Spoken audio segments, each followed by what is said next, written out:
Amados hermanos en Cristo, actualmente en el mes de diciembre se estila saludar con la expresión Feliz Navidad. Sin embargo, muchos no saben por qué deben ser felices en esta fecha. Pasan el día viendo decoraciones de luces y escuchando villancicos. Algunos simplemente consideran el día como una fecha que identifica una de las estaciones del año, habiendo olvidado su verdadero significado. Un profesor de psicología estadounidense les pidió a 40 estudiantes que escribieran lo primero que le viniera a la mente al escuchar la palabra Navidad. Hubo muchas respuestas, entre otras, árbol de Navidad, regalos, pavo, vacaciones familiares, villancicos, fiestas, Papá Noel, etc. Lamentablemente, ninguno mencionó a Jesús, al Salvador, ni hizo referencia alguna al nacimiento del Señor Jesús. El capítulo 2 de Lucas narra un pasaje que tuvo lugar en las cercanías de Belén, hace unos 2000 años. En medio de una noche silenciosa, cuando estrellas centelleantes decoraban el cielo, un ángel se apareció a unos pastores e hizo este sorprendente anuncio. No teman, porque he aquí les doy buenas noticias de gran gozo, que serán para todo el pueblo, que hoy, en la ciudad de David, les ha nacido un Salvador, que es Cristo el Señor. Y los versículos 13 y 14 añaden: de repente, apareció con el ángel una multitud de las huestes celestiales, que alababan a Dios y decían: Gloria a Dios en las alturas, y en la tierra, paz entre los hombres de buena voluntad. Ahora, ¿cómo es que el nacimiento de Jesús trae gloria a Dios y paz entre los hombres de buena voluntad? Si conoce el significado espiritual de este pasaje y actúa en consecuencia, podrá darle gloria a Dios en toda área de su vida y vivirá en perfecta paz, porque hará las cosas que agradan a Dios. Primero, el nacimiento de Jesús trajo gloria a Dios, porque el Hijo de Dios, el Señor Jesucristo, descendió a esta tierra y cumplió en forma completa la providencia de Dios para la salvación del ser humano. Cuando Dios creó al primer hombre, Adán, lo moldeó a su imagen y sopló en su nariz el aliento de vida. Entonces, el hombre se convirtió en un ser viviente. Esto es, su espíritu cobró vida, y Adán ya podía moverse y respirar. Después de crear el jardín del Edén en el segundo cielo, Dios puso a Adán allí, y a partir de ese instante mantuvo una íntima comunión con él. Adán era como un bebé recién nacido, que no tenía conocimiento alguno en su mente. Dios creó físicamente a Adán como un hombre adulto, completamente desarrollado, pero su alma y su corazón estaban totalmente vacíos como los de un bebé. Dios le enseñó a Adán de sí mismo, de lo que hay en el universo y de las leyes del reino espiritual, para que pudiera gobernar como Señor de toda la creación. Adán tenía total autoridad para regir sobre esta tierra y también sobre el jardín del Edén. Dios le enseñó todo lo que debía saber y lo guió. Le enseñó solo lo bueno y verdadero. Los pobladores del segundo cielo eran seres espirituales y obedecían la palabra de Dios. Sin embargo, Adán y Eva cayeron en la tentación de la serpiente y comieron del árbol de la ciencia del bien y del mal que Dios les había prohibido. El capítulo 6 de Romanos dice: ¿no saben que cuando se ofrecen a alguien para obedecerlo como esclavos, son esclavos del que obedecen, ya sea del pecado para muerte o de la obediencia para justicia? Hermano, si escucha y obedece la voz de Satanás, se hará esclavo del pecado. Adán y Eva desobedecieron lo que Dios les había mandado. En cambio, obedecieron a la serpiente instigada por Satanás. Y eso causó que la comunión con Dios se cortara y se estableciera una conexión con Satanás. Ahora, ¿qué sucedió cuando el hombre se volvió esclavo del pecado? De acuerdo con la ley espiritual, que determina que la paga del pecado es muerte, todo aquel que peca, en este caso, Adán y su descendencia, estarían destinados a la muerte eterna en el infierno. A partir del momento en que el espíritu del hombre murió, es decir, dejó de estar activo, Satanás comenzó a controlar gradualmente sus pensamientos y corazones, y el ser humano empezó a vivir en pecado y maldad. Como se fueron esclavizando más y más al pecado, su destino final era el infierno. Y su vida en este mundo estuvo marcada por el dolor, las enfermedades, pobreza, infortunios, etc. Sin embargo, Dios nunca se dio por vencido con su creación, a pesar de que no podían presentarse ante Él por el pecado y no eran salvos. El capítulo 49 de Isaías lo describe en este pasaje tan conmovedor, y cito: ¿Acaso se olvidará la mujer de su bebé y dejará de compadecerse del hijo de su vientre? Aunque ellas se olviden, yo no me olvidaré de ti. Dios preparó el camino de la salvación antes del inicio de los siglos, para que el ser humano pecador pudiera ser perdonado y restaurara su autoridad.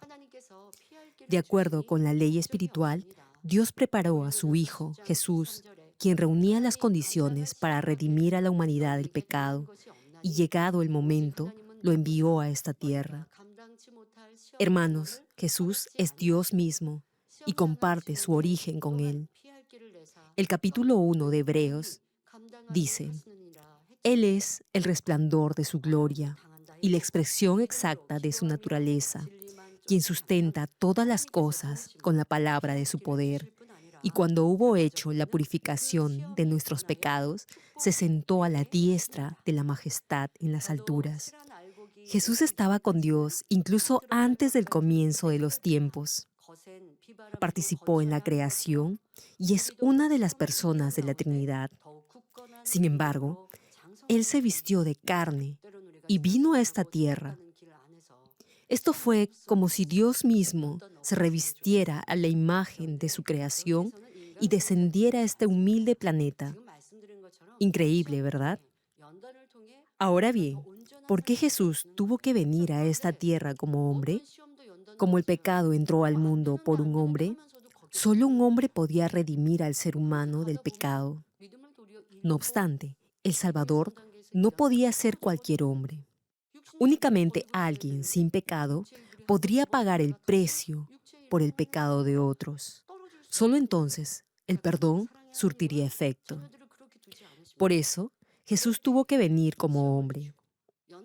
Y al pagar la pena o el precio del pecado muriendo en la cruz, abrió el camino para la salvación de todos aquellos que creen en este sacrificio vicario. El capítulo 2 de Primera de Corintios menciona: más bien, hablamos la sabiduría de Dios en misterio, la sabiduría oculta que Dios predestinó desde antes de los siglos para nuestra gloria. Ninguno de los príncipes de esta edad conoció esta sabiduría, porque si ellos la hubieran conocido, nunca habrían crucificado al Señor de la gloria. Incluso el diablo, el gobernante de este mundo, no descifró la providencia de la salvación escondida desde antes del comienzo de los siglos.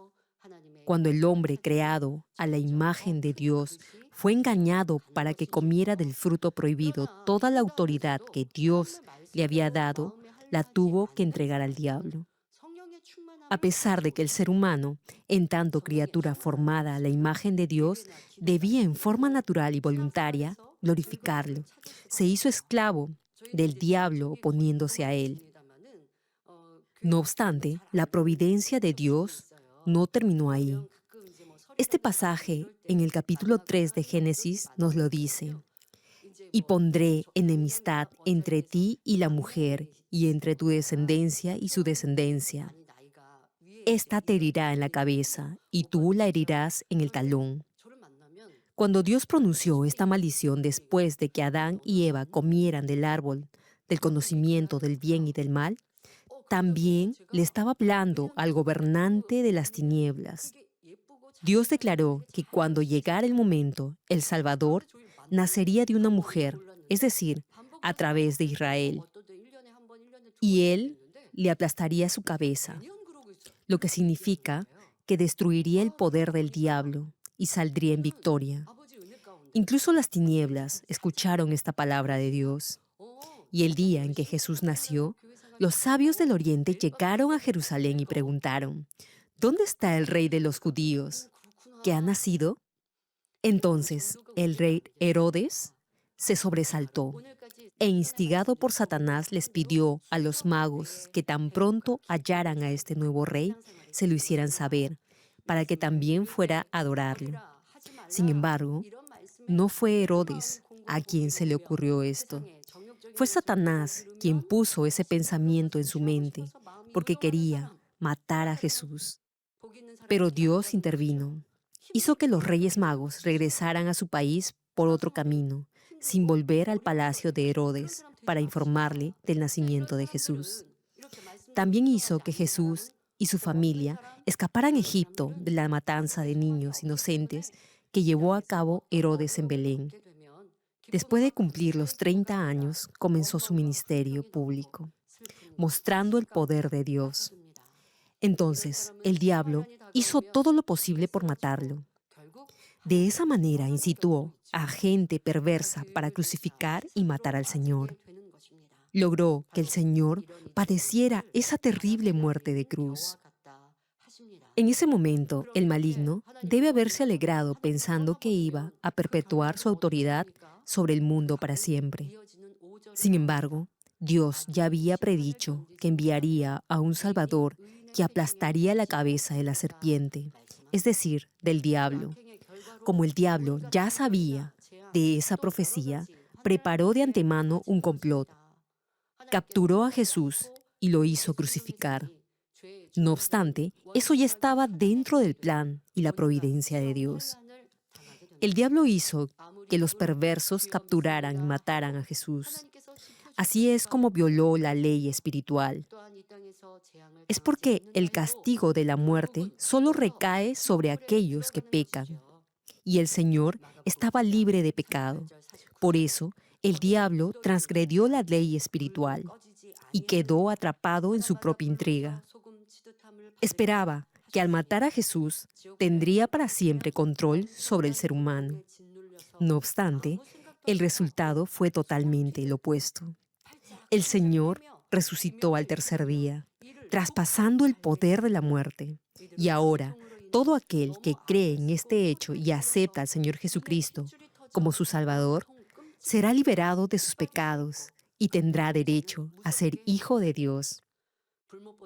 Como ya ha experimentado el dolor que causa el pecado, la enfermedad, la pobreza y la depresión, una vez que entiende y siente el amor de Dios a través del Señor, apreciará su gracia y amor de corazón.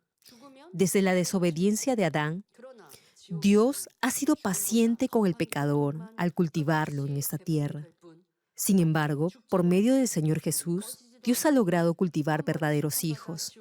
Como el nacimiento de Jesús glorificó a Dios, las huestes celestiales y los ángeles también se regocijaron y exclamaron, «Gloria a Dios». Por eso, al comprender el amor de Dios y el sacrificio del Señor Jesús, ya no vivirá como esclavo del diablo. De ahora en adelante, vivirá en la luz y guardará con gozo la palabra de Dios, revelando así la gloria de Dios en su vida. Así es como deben vivir los verdaderos creyentes que han entendido el significado real y verídico de la Navidad. Ahora, ¿por qué el nacimiento de Jesús trae paz a los hombres de buena voluntad? Después de que el primer hombre, Adán, pecara y fuera desterrado a esta tierra, los hombres perdieron gradualmente la imagen de Dios y se degradaron hasta ser como animales, esclavos del pecado y del diablo. Después de sufrir todo tipo de pruebas y tribulaciones en este mundo, el destino del ser humano era el fuego eterno en el infierno. De ahí que, al llevar el hombre esta pesada carga del pecado, no podía tener verdadera paz en esta tierra. ni menos ser salvo en la vida venidera. Jesús vino a esta tierra para abrir de par en par la puerta de la salvación para toda la humanidad y traer paz al ser humano. Por eso, a todos los que han aceptado al Señor como su Salvador, es decir, a aquellos que tienen buena voluntad, Dios les ha dado paz a través de Jesús. Y es que, por su sacrificio expiatorio, el Señor derribó el muro de pecado que separaba al hombre de Dios. Jesús, que es Señor sobre todo lo creado, nació en un humilde establo ubicado en Belén y fue acostado sobre un pesebre, que es el lugar donde se pone el alimento para los animales. Nació pobre y sufrió la pobreza hasta el punto de no tener dónde reclinar la cabeza, redimiendo así a los hombres de la pobreza. El capítulo 8 de Segunda de Corintios menciona: porque conocen la gracia de nuestro Señor Jesucristo, que, siendo rico, por amor de ustedes se hizo pobre, para que ustedes, con su pobreza, fueran enriquecidos. Por eso, los que creen en Jesucristo, en tanto vivan de acuerdo con la verdad, podrán vivir una vida próspera, en un sentido integral. El capítulo 53 de Isaías señala: pero Él fue herido por nuestras transgresiones, molido por nuestros pecados. El castigo que nos trajo paz fue sobre Él, y por sus heridas fuimos nosotros sanados. Debido a que Jesús se desangró por completo al llevar la corona de espinas y ser azotado por todo su cuerpo, puede ser sano de sus enfermedades y dolencias. Por eso, todo aquel que cree en Jesucristo, se arrepienta de sus pecados y viva conforme a la verdad, podrá sanar no solo de sus males, sino también de toda discapacidad, sea visual, pérdida de audición, etc. Siendo sin pecado, Jesús murió en la cruz e incluso llevó el castigo de la muerte que debía pagar los pecadores. Por eso, ha prometido vida eterna a todos los que creen en Él. Cuando Jesús se convirtió en el sacrificio expiatorio, la verdadera paz vino a esta tierra. En un principio, los pecadores no podían comunicarse con Dios ni llamarlo Abba Padre. No obstante, gracias a la sangre que Jesús derramó, ha sido perdonado de todos sus pecados. Su espíritu, que había estado muerto o inactivo, ha revivido y tiene paz con Dios e incluso puede disfrutar de los privilegios de ser hijos de Dios. La evidencia de esto es que cuando Jesús murió, el velo del templo se rasgó en dos. El capítulo 27 de Mateo lo dice: pero Jesús clamó otra vez a gran voz y entregó el Espíritu. Y he aquí, el velo del templo se rasgó en dos, de arriba abajo. El hecho de que el velo se rasgara de arriba abajo significa que el muro que se interponía entre Dios y el hombre fue derribado y se hizo la paz. Lo leemos en el capítulo 10 de Hebreos. Señala: así que, hermanos, teniendo plena confianza para entrar al lugar santísimo por la sangre de Jesús, por el camino nuevo y vivo que Él nos abrió a través del velo, es decir, su cuerpo. En la medida en que viva por la palabra de Dios, será bendecido en su entrada y salida. Su alma prosperará, todo le irá bien y tendrá salud tanto espiritual como físicamente. Para los que han aceptado al Señor como su Salvador, el nacimiento de Jesús es la buena noticia que trae verdadera paz. Si realmente cree en esto, ya no se preocupará por problemas triviales o sin importancia. En el grado que actúe por la palabra, disfrutará de las bendiciones de riqueza, buena salud, etc. Lo único que tiene que hacer es obedecer. Si confía en la promesa de la vida eterna en el cielo, superará todo problema con fe. Espero que el gozo, la fe y la esperanza y el amor del Señor abunden en su vida. Aquí termino. Dios entregó a su unigénito Hijo, Jesús, como sacrificio expiatorio, a fin de darle acceso a la salvación y a la vida eterna. Por el amor del Señor quien abandonó toda su gloria celestial y se entregó a sí mismo hasta el punto de ser clavado en la cruz y derramar toda su sangre, es salvo y puede acceder al reino de los cielos. En el capítulo 25 de Mateo leemos: entonces el rey dirá a los de su derecha: vengan benditos de mi Padre, hereden el reino que ha sido preparado para ustedes desde la fundación del mundo. Porque tuve hambre y me dieron de comer, tuve sed y me dieron de beber, fui forastero y me recibieron, estuve desnudo y me vistieron, enfermo y me visitaron, estuve en la cárcel y vinieron a mí. Entonces los justos le responderán diciendo: Señor, ¿cuándo te vimos hambriento y te sustentamos, o sediento y te dimos de beber? ¿Cuándo te vimos forastero y te recibimos, o desnudo y te vestimos? ¿Cuándo te vimos enfermo o en la cárcel y fuimos a ti?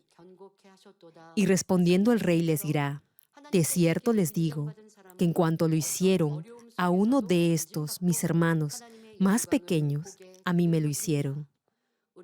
El Señor dijo que, si cuida a los enfermos, ayuda a los pobres, apoya a los que sufren y están abandonados, lo estará sirviendo a Él.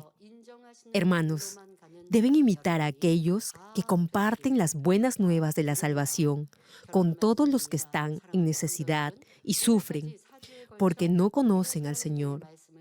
Así el Señor lo alabará. Recordemos las palabras que Jesús exclamó en la cruz: tengo sed, y compartamos las buenas nuevas del Evangelio a muchas almas que están yendo camino al infierno. Ese es el precioso regalo que podemos ofrecerle al Señor. Al celebrar cada año la Navidad, espero que entiendan su verdadero significado y se esfuercen por llegar a ser sal y luz del mundo. Oro en el nombre del Señor Jesucristo para que lleguen a ser cristianos que reflejen la luz de la palabra en este mundo oscuro y confuso, y guíen a la salvación a todos aquellos que han sido comprados por la sangre del Señor.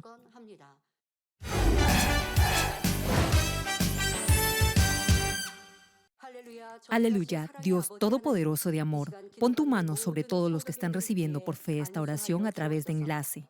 Manifiesta tu obrar que trasciende el tiempo y el espacio en todos tus hijos alrededor del mundo. Dale la fe para que puedan creer y aleja todo pensamiento negativo y toda duda. Quita de ellos toda carga y aflicción, quema con el fuego del Espíritu Santo todo dolor y limpia todo órgano interno, nervio y célula. Ordeno en el nombre de Jesucristo al diablo y a Satanás, a toda enfermedad, virus y bacteria, fuera. Sana toda enfermedad incurable, endémica, incluida la malaria.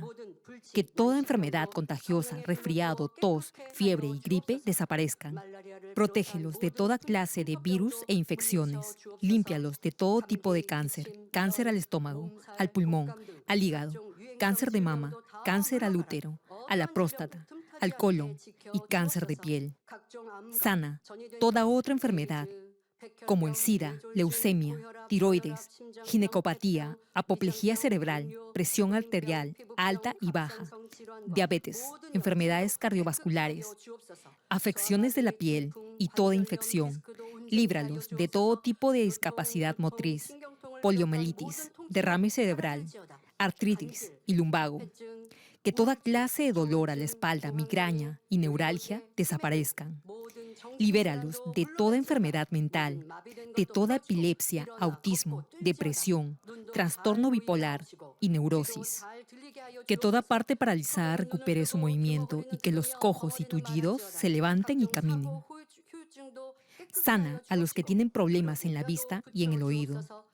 Que los ciegos vean, los sordos oigan y los mudos hablen. Líbralos de todo tipo de accidente. Restaura todo hueso fracturado. Regenera toda parte quemada de su cuerpo. Y que la sensación de ardor y de calor desaparezcan. Y que no queden cicatrices. Limpia con el fuego del Espíritu Santo a los que son adictos a alguna droga, narcótico o sustancia tóxica.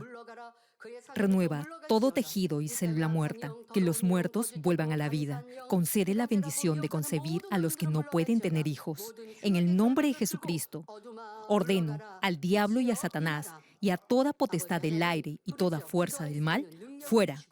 Todo poder de las tinieblas, espíritus malignos, perversos, astutos, deshonestos, engañadores, espíritus de división, de tentación, de mentira, todo espíritu de iniquidad, fuera.